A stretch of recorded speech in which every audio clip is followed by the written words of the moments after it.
Bueno, buenas tardes.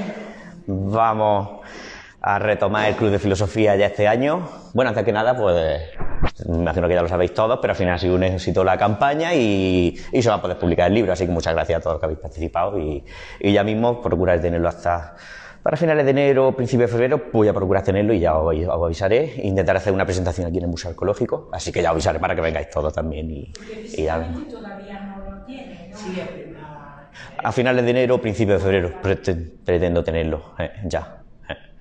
Así que ya iré avisando. Pero sí, muchas gracias y casi un éxito al final. Muy bien. Ahora vamos a retomar el club de este año y lo vamos a retomar, como ya os dije, con Sócrates y Platón, ¿vale? Y lo primero que vamos a hacer para hablar de Sócrates y de Platón es preguntarnos ¿quién mató a Sócrates? Nos vamos a hacer esa pregunta porque creo que es la pregunta con la que al final comienza toda la filosofía, con la muerte de Sócrates. Y tenemos que preguntarnos ¿quién fue el que mató a Sócrates? Primero hacernos la pregunta, ¿por qué tiene sentido hacerse esta pregunta? Porque obviamente Sócrates fue juzgado y fue condenado en una democracia. ¿Por qué digo esto? Si hubiera sido en una dictadura, no tendría sentido preguntarse quién mató a Sócrates. Por el dictador de turno. ¿Por qué? Porque le apeteció, ¿no? Bueno, cualquier totalitarismo, ¿no? ¿Qué más da? ¿Quién matará a Sócrates si era un totalitarismo? No nos importa la pregunta. Porque por el hecho de ser una dictadura, el dictador, si le apetece matar a alguien, lo puede hacer, ¿no? Pero en este caso, Grecia era una democracia. ¿Cómo una democracia, como la griega, buena Pilar, cómo una democracia condena a un señor de 70 años ya, más o menos, que encima no tenía ni idea de lo que había hecho para que le condenaran? ¿No? ¿Por qué? ¿Por qué una democracia como la ateniense condena a Sócrates? Una decisión, además, esta condena, que fue votada en una asamblea. Fue totalmente democrática. Y es muy curioso, porque si vemos cómo se desarrolla el juicio a Sócrates, que aparece en el diálogo de Platón en la Apología de Sócrates, vemos que primero, los juicios en Grecia, primero se hacía una votación en la que se decidía si se condenaba a muerte, si era culpable a la persona a la que se le juzgaba, si era culpable y qué condena se le ponía, ¿no? Pues en esa primera votación salió favorable a la condena a muerte de Sócrates, pero fue una votación bastante igualada. No fue nada exagerado, no había mucha gente que quisiera matar a Sócrates, había más que la que quería perdonarlo, pero era bastante igualado. ¿Y qué es lo curioso?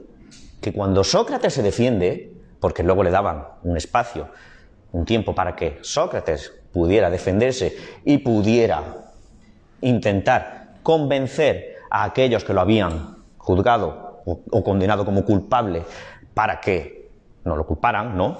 Para que no lo condenaran, pues una vez sucedido la defensa de Sócrates, lo que consigue Sócrates es que la gran mayoría quisiera condenarlo a muerte.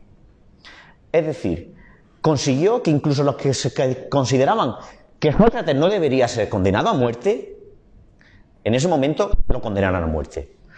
Consiguió que los que consideraban que Sócrates no era culpable, consiguió que incluso, aunque no creyeran que era culpable, lo que sí creían es que tenían que condenarlo a muerte.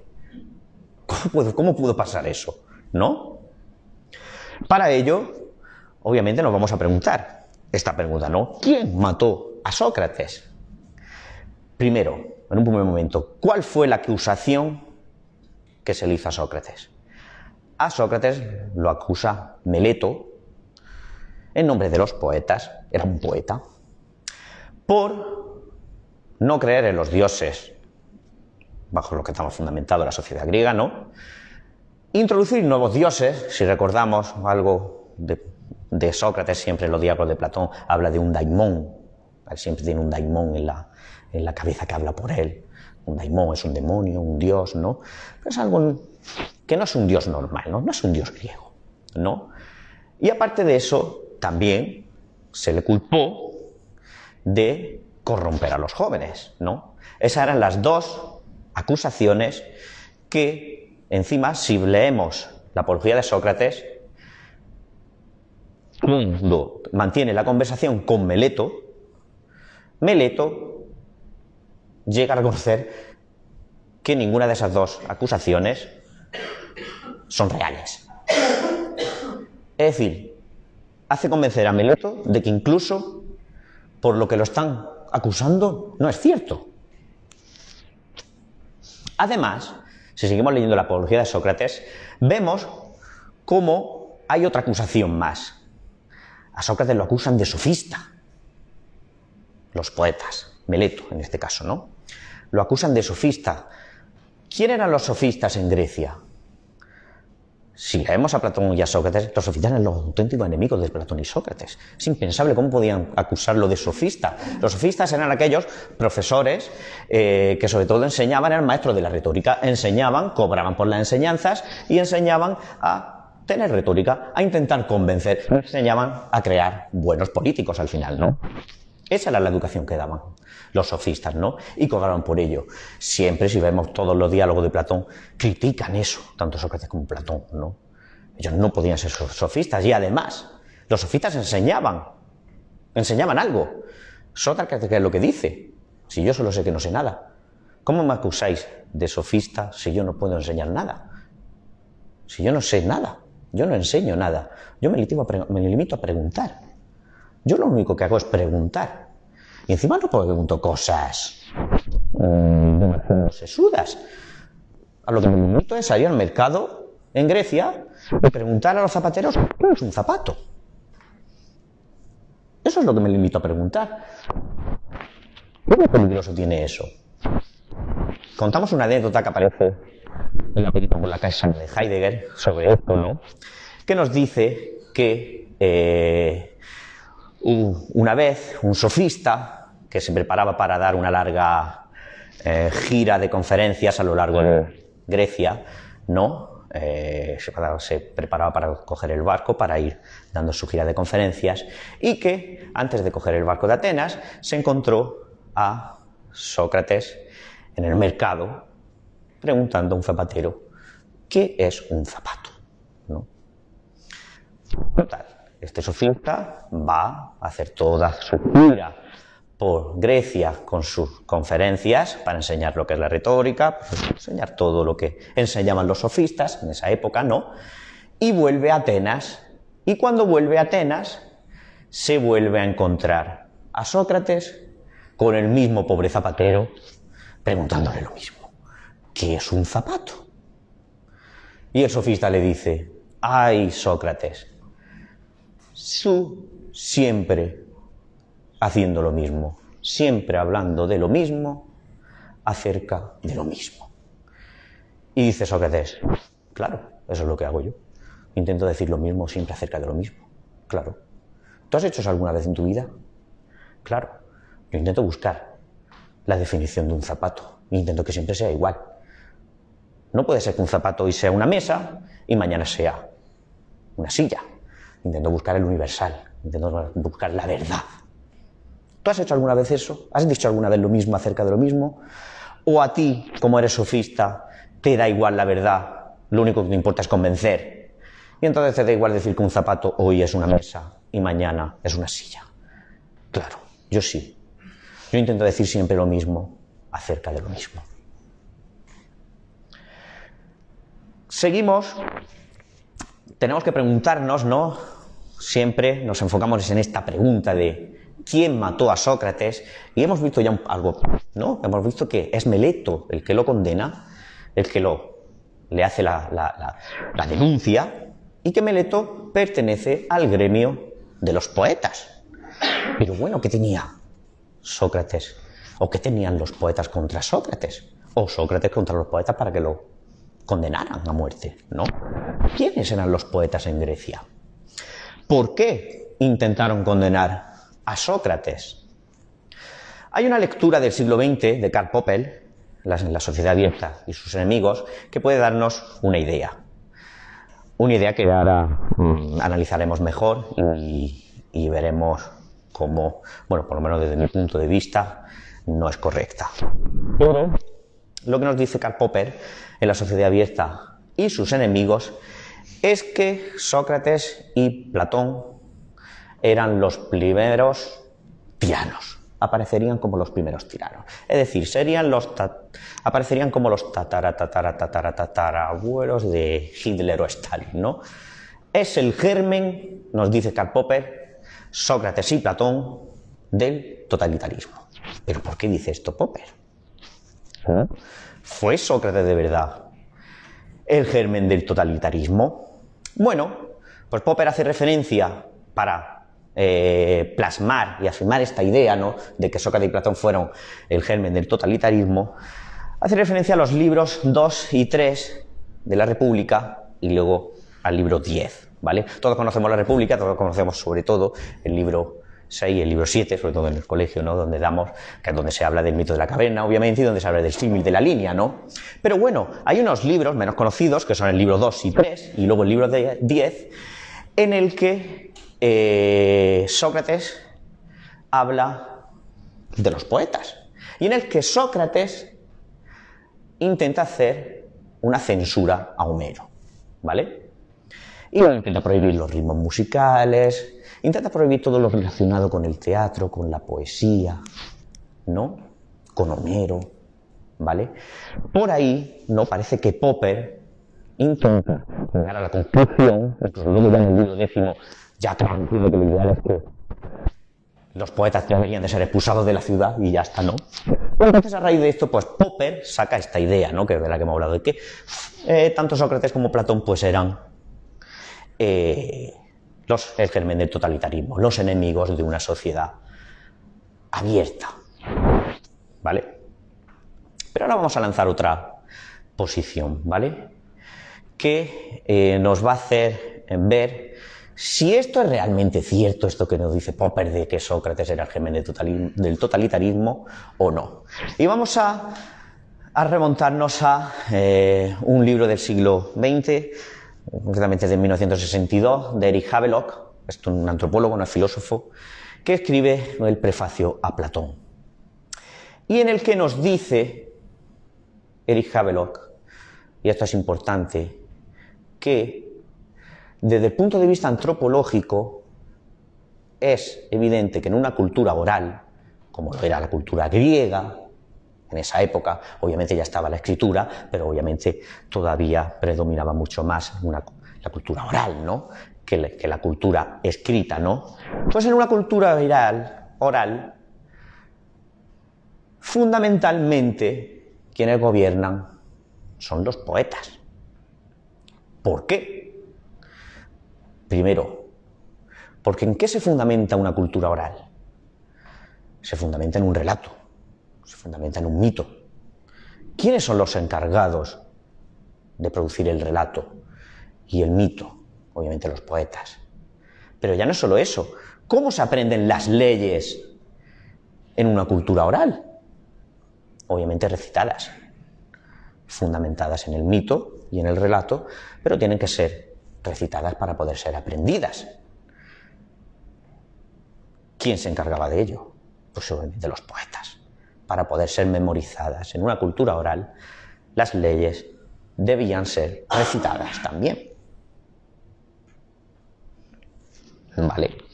Entonces ahora podemos entender más un poquito por qué realmente Sócrates y Platón realmente no es que tuvieran nada en contra con los poetas. Con los poetas, por lo menos con lo que como entendemos nosotros hoy en día los poetas. O sea, Sócrates y Platón no estaban en contra de Federico García Lorca ni de Miguel Hernández, ¿no? Pero sí es que pasa que los poetas en la antigua Grecia y en una cultura oral tienen otra función, además de la puramente poética, ¿no? ¿Cómo se plasman en una cultura oral los mensajes? Pues obviamente a través del verso, de los versos y del ritmo, ¿no? Pero todo esto lo tenemos también nosotros, lo podemos saber perfectamente, ¿no? En la actualidad, ¿cómo lo aprendemos más fácilmente, ¿no? ¿Una canción o un texto? o la página 15 del, no sé, del Señor de los Anillos. No aprendemos más fácilmente una canción porque tiene un ritmo, tiene un estribillo, que se puede aprender mucho más fácil, ¿no? ¿Cómo se aprenden, por ejemplo, en las escuelas coránicas el Corán? Pues obviamente recitándolo, las suras, incluso van haciéndolo con un ritmo, con una danza, y van aprendiéndolo así, memorizándolo. Pero en el colegio, ¿cómo aprendíamos las tablas de multiplicar, no? 1 por 1, 1, 2 por 1, 2. Siempre sería un estribillo, un ritmo, ¿no? Un ritmo que nos hace que podamos memorizar y podemos recordar más fácilmente las cosas, ¿no? Obviamente. ¿Y cuál es lo más importante que hay que recordar en una sociedad? No, obviamente las leyes, ¿no? Tenemos para dónde queremos ir y por qué Sócrates y Platón entraban con esto que he puesto como el rey poeta, en contra del rey poeta. No porque fueran poetas, sino porque obviamente eran los encargados de fundamentar una sociedad. ¿Y cómo se fundamentaba la sociedad?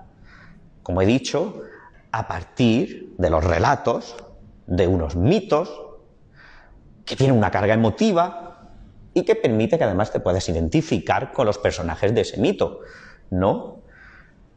Nos preguntamos, ¿cómo se pueden aprender los relatos y el mito? Obviamente a través de la construcción de epítetos. ¿Qué quiero decir con esto? Que Aquiles no es solo Aquiles, ¿no? Aquiles es Aquiles el de los pies ligeros, ¿no? Siempre hay una construcción que te hace que puedas memorizar de una mejor manera el relato y el mito, ¿no? Y con esto es con lo que estaba en contra realmente Sócrates y Platón. Porque realmente era Aquiles el de los pies ligeros, como lo relata Homero, que incluso lo relata de manera tan maravillosa que incluso nos puede recordar incluso a Brad Pitt, ¿no? Como que el que lo interpreta en la película. Es una persona bellísima. O quizá Aquiles era aquel que entró en un templo y violó a una niña virgen. Claro, pero no, eso no se puede decir de Aquiles, ¿no? Aquiles es el de los pies ligeros. No el ser miserable que entró a un templo y decidió coger a una sacerdotisa, que normalmente eran vírgenes, ¿no? Y violarla. No, es Aquiles el de los pies ligeros. Claro, vemos por dónde quería ir Platón y Sócrates. Quizás empezamos esto de los relatos y de los mitos así, que son verdad porque son construcción y se fundamentan en esto. Quizá a lo mejor esto no me cuadra, no cuadraba a Sócrates y Platón, ¿no? Por eso intentan poner en contraposición la política del rey filósofo, ¿no? Quizá un estado en el que se fundamente en el mito, ¿no podemos mejor fundamentar un estado en la razón antes que en el mito? ¿No sería mejor? ¿No?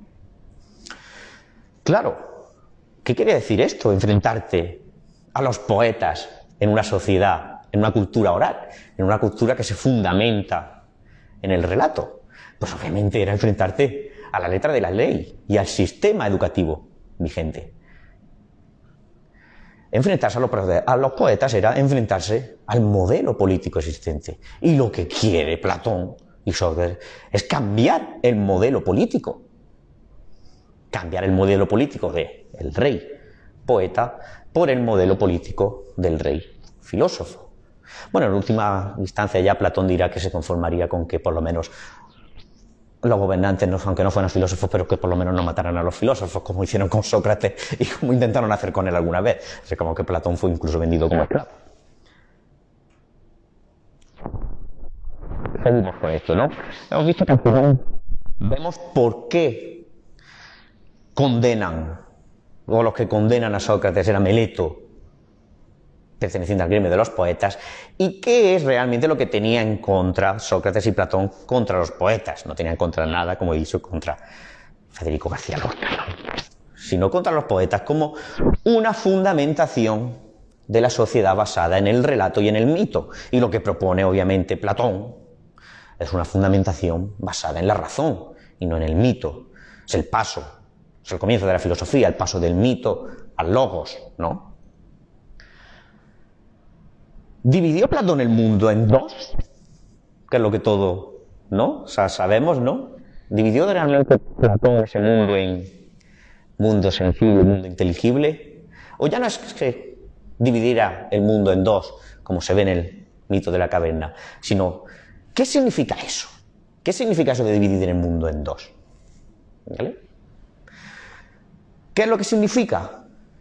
Que quizá lo que había que preguntarse no es si Aquiles es desde los pies ligeros, sino si los actos de Aquiles se corresponden con una justicia en sí, con una verdad en sí o con un bien en sí. No fundamentemos a Aquiles a partir de un relato.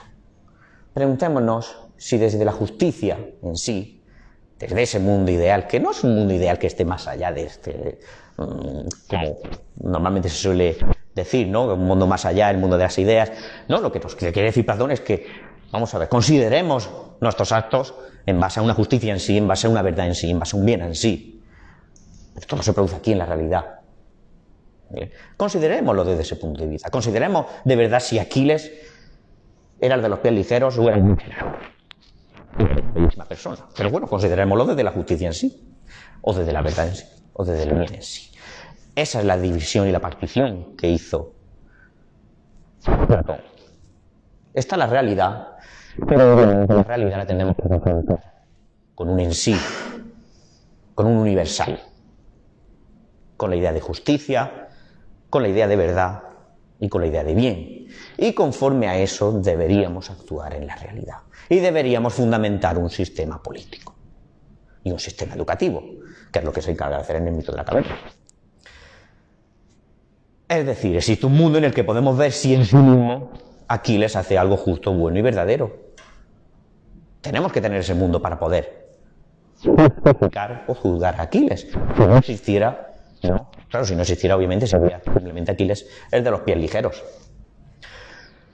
El nuevo modelo político que pretende realizar Platón y Sócrates, el modelo del rey filósofo. Un modelo que está fundamentado en la razón y no en un mito.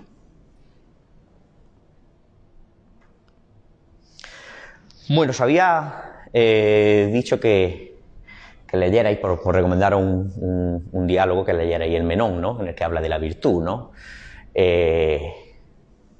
en el que nos habla, sobre todo en última instancia, de esto, de conocer es recordar, ¿no? Bueno, sabemos que Sócrates no escribió nada, que todo lo que hablamos de Sócrates lo escribe Platón, ¿no? En los diálogos, y todo lo que sabemos de Sócrates, la mayoría lo sabemos por Platón y por sus diálogos, ¿no? Y aquí, en este diálogo, en el Menón, pues se encuentra con Menón y empiezan a hablar de qué es la virtud, ¿no? Si lo habéis leído, ¿no? Empiezan a intentar definir, ¿no? Lo que quieren es intentar encontrar un concepto, una definición de qué es la virtud, ¿no? Y empieza Menón, ¿no? Le va preguntando, no, le va contestando, hombre, pero Platón, si la virtud, todo el mundo sabe qué es la virtud, ¿no?